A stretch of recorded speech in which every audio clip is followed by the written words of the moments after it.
À Noussaketi, le projet hôtelier controversé malgré l'annulation officielle du bail en 2019 semble reprendre sans transparence, suscitant inquiétude et interrogations. Le collectif de la société civile de la région Tiana appelle dans un communiqué à un dialogue entre le gouvernement et la population.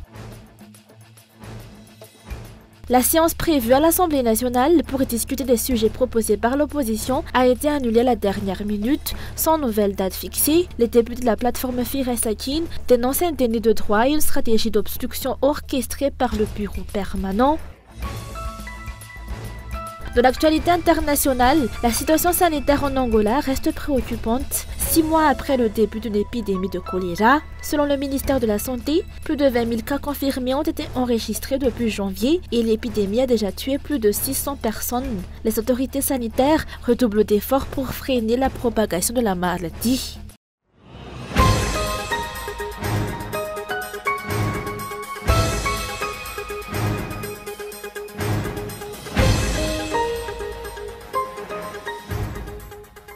Alors que le projet d'exploitation de base-touillage dans le sud-ouest fait polémique, l'affaire foncière de Noussaketi, dans la région Tiana, progresse elle aussi à pas lents, en toute opacité. Selon un communiqué du collectif de la société civile de la région Tiana, un gros yacht a récemment été aperçu au nord de Saketi, dans une zone corallienne. Faut-il y voir la présence de simples touristes ou un lien avec le projet controversé d'aménagement de l'île? Pour rappel, la société Green Madaland avait obtenu en 2016 une autorisation gouvernementale pour louer des terres à Saketi et y construire un hôtel 5 étoiles. Pourtant, 9 ans plus tard, aucun chantier n'a vu le jour. Le projet reste entouré de zones d'ombre, absence d'informations publiques sur la société, silence face aux sollicitations du ministère de tutelle et violation de plusieurs dispositions légales. En conséquence, le ministère de l'Aménagement du territoire, de l'Habitat et des Travaux publics a officiellement annulé le contrat de bail de 50 ans en novembre 2019, annulation toujours en vigueur à ce jour. Malgré cela, le projet semble reprendre vie sur le terrain,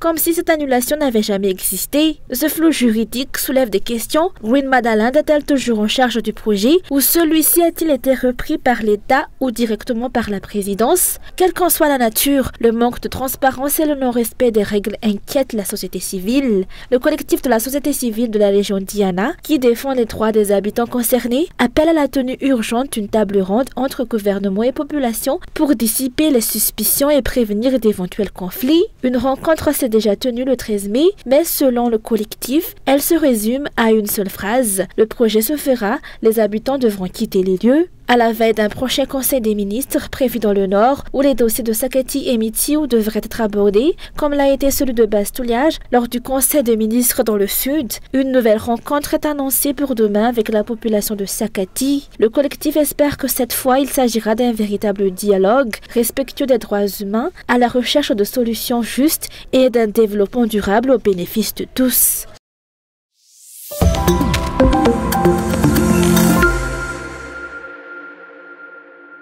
La discussion des sujets proposés par l'opposition qui devait se tenir aujourd'hui à l'Assemblée nationale a été annulée à la dernière minute. C'est par SMS hier à 19h30 que le bureau permanent a informé les députés du report de cette séance plénière à une date indéterminée. En conséquence, la confrontation directe avec les 3 ministres réclamée par les députés de la coalition Firaisakin n'a pas eu lieu. Les élus de l'opposition dénoncent cette annulation comme une violation de la Constitution et un non-respect du règlement intérieur de l'Assemblée nationale. Ils jugent la situation inacceptable. Selon eux, les violations répétées par la Constitution par le bureau permanent qui incarne l'Assemblée nationale nuisent à la crédibilité de l'institution si aucun responsable n'est tenu comptable de ces actes. La confrontation entre les députés et les membres du gouvernement n'a par ailleurs jamais été officiellement inscrite à l'ordre du jour. Les dates évoquées des 12 et 13 juin pour le face-à-face ne sont à ce stade que des rumeurs non confirmées. Pour l'opposition, cette stratégie d'obstruction équivaut à un bâillonnement des élus et à une tentative d'intimidation. Les députés rappellent que plusieurs affaires brûlantes nécessitent des réponses urgentes et claires de la part des ministres concernés. Le problème, c'est que le président de l'Assemblée nationale protège des intérêts particuliers, ceux de l'exécutif, alors même qu'il est conscient de l'incompétence de certains ministres et de la faiblesse du gouvernement en place. Ils ont peur que le peuple le découvre. Nous sommes 30 millions de Malgaches, mais notre pouvoir d'achat se dégrade de jour en jour. L'espoir commence à nous échapper, Et c'est précisément ce qui donne sens à notre engagement aujourd'hui. Je me pose une question simple, à quoi bon être député si nous ne pouvons même pas assurer notre rôle de contrôle sur l'exécutif, qui est pourtant l'une de nos principales missions?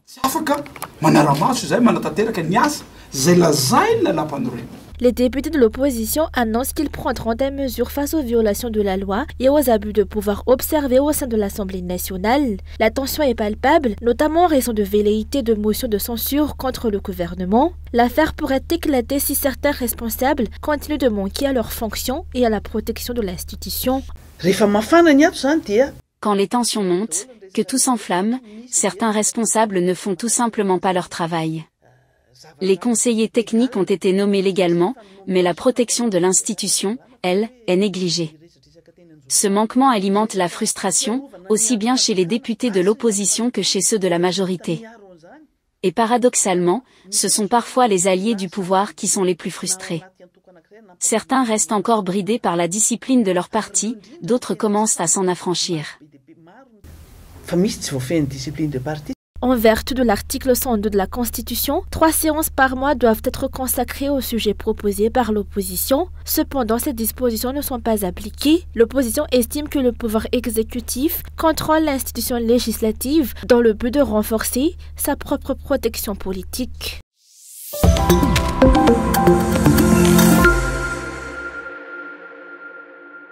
La cérémonie de signature d'un accord de coopération entre l'Organisation des Nations Unies pour le développement industriel et le gouvernement malgache s'est tenue ce jour à Nousi. Cette initiative fait suite au programme pays de l'ONUDI visant à soutenir le développement industriel du pays. Ce cadre qu'on a signé aujourd'hui, c'est passer à une autre étape, accélérer les efforts avec d'autres partenaires pour vraiment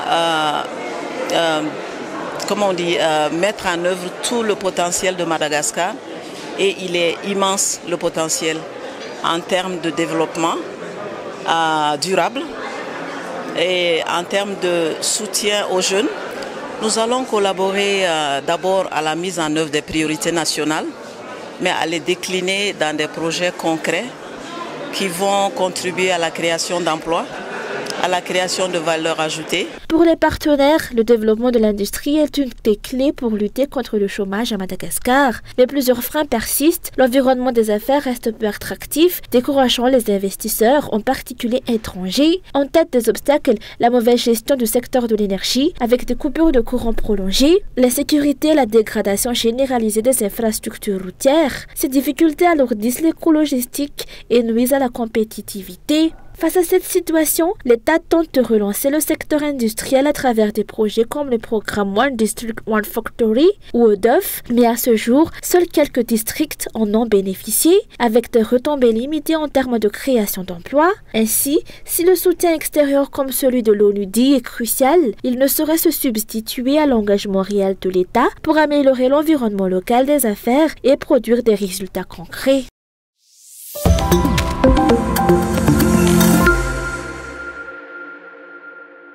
Les délestages font leur retour dans la capitale et ses environs, avec une fréquence et une intensité accrues. Les coupures de courant surviennent entre 5h30 et 22h, durant 2 à 3 jours selon les quartiers. Pour de nombreux habitants, cette situation est devenue la norme, une contrainte intégrée à leur quotidien. C'est désormais une habitude de vie pour les Malgaches, selon un politicien interrogé aujourd'hui. Pourtant, des mesures temporaires avaient été annoncées par les autorités pour tenter d'enrayer cette crise énergétique, à savoir installation de groupes électrogènes de grande capacité, promotion des énergies renouvelables, amélioration du réseau de distribution, régulation de l'approvisionnement entre autres. Mais dans les faits, la population continue de vivre dans le noir, alors même que la saison des pluies est passée. Pour plusieurs observateurs, la cause dépasse le cadre purement technique. Il s'agirait d'une crise plus profonde, mêlant gouvernance, manque de vision et déficit de compétences. Une remise en question des dirigeants s'impose, surtout si la population doit encore subir cette situation pour le reste du deuxième mandat du régime actuel.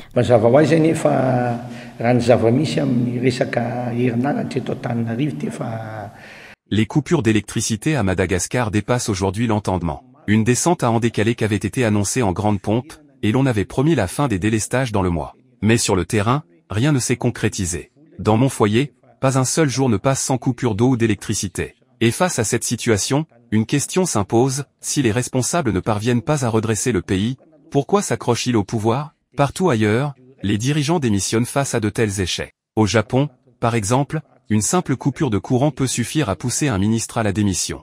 Ici, à l'inverse, plus les délestages s'aggravent, plus le ministre concerné semble être protégé, voire valorisé. Le régime actuel, pour sa part, s'enlise dans les promesses creuses et les stratégies d'endormissement de l'opinion publique.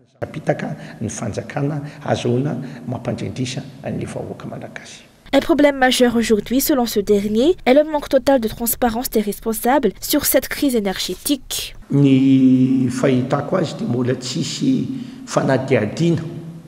Les autorités n'ont jamais mené d'enquête claire, rigoureuse et rendue publique sur les véritables causes des coupures d'électricité à Madagascar. Jusqu'à aujourd'hui, aucun ministre, selon moi, n'a pris la peine d'expliquer concrètement la nature exacte du problème. Est-ce dû à l'état défectueux des machines, au manque de carburant, à des pannes de câbles, ou à tout autre facteur technique? La seule chose que l'on entend du ministère concerné, ce sont des annonces de hausse du tarif de l'électricité. Ce manque flagrant de transparence est à l'origine de troubles.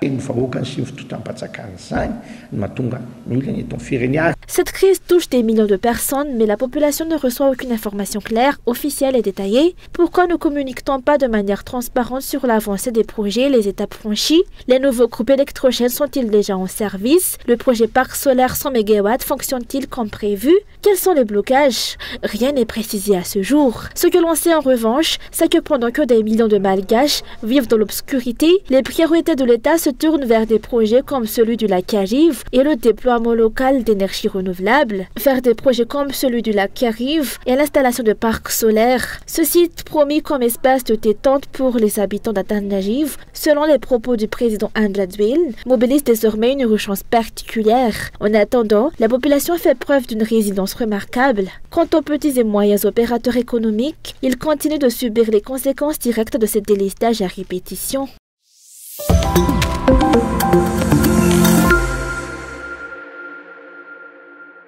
Des démolitions de maisons ont eu lieu ce matin à Nouspe Est 1. Selon les habitants, ils n'ont reçu la lettre d'expulsion de leur domicile que la veille au soir. Les démolisseurs sont arrivés dès l'aube avec du matériel et ont immédiatement procédé aux démolitions sans aucune discussion. D'après les témoignages recueillis, des forces de l'ordre cagoulées et équipées étaient également présentes sur place. Toujours selon les habitants, la commune a été informée de cette démolition concernant environ 500 habitations que la veille. Ce litige foncier dure depuis 3 ans. Une première tentative de démolition ayant déjà eu lieu en 2023.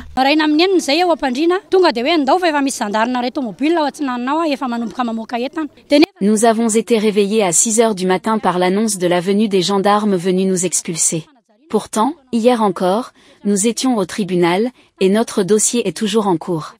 Nous sommes une vingtaine ici à détenir un document légal délivré par le Fukuntan. Nous n'avons pas pu négocier avec les gendarmes, qui affirmaient simplement être des envoyés. Lorsque nous avons demandé à voir l'huissier, leurs réponses sont restées évasives. Par ailleurs, de nombreux commerçants d'Adavamab ont aussi dénoncé aujourd'hui des tentatives d'expulsion sur leur terrain. Ils affirment posséder des documents légaux délivrés par la commune, mais subissent toujours des pressions et intimidations, alors qu'aucune décision officielle d'expulsion n'a été prise. Depuis que cet emplacement a été aménagé sous le mandat du président Zafalbert, nous y habitons et y travaillons. Aujourd'hui, des Chinois fraîchement arrivés menacent de nous expulser, appuyés par des forces de l'ordre. Nous refusons cela, car cet endroit est le nôtre, nous y avons vécu les pires moments. Si nous sommes chassés, nous n'aurons plus aucun moyen de subsistance, surtout avec la montée du coût de la vie. La question foncière touche de nombreuses régions de l'île, où expulsions, intimidations et harcèlements sont fréquents. L'État poursuit divers projets sur des terres aménagées par les habitants, qu'il s'agisse de zones résidentielles, de terres cultivables ou de rizières, mais les indemnisations ne respectent pas toujours la loi. S'y ajoutent les agissements de détenteurs de pouvoir en marge à des réseaux de trafiquants de terrain. Ce problème foncier qui constitue une véritable plaie pour les Malgaches reste non résolu par les dirigeants. Malgré de nombreuses propositions de la société civile, d'experts fonciers et de politiciens, aucune solution claire n'a été mise en œuvre. L'absence de réponse de l'État entretient ainsi cette crise foncière quotidienne et généralisée dans tout le pays.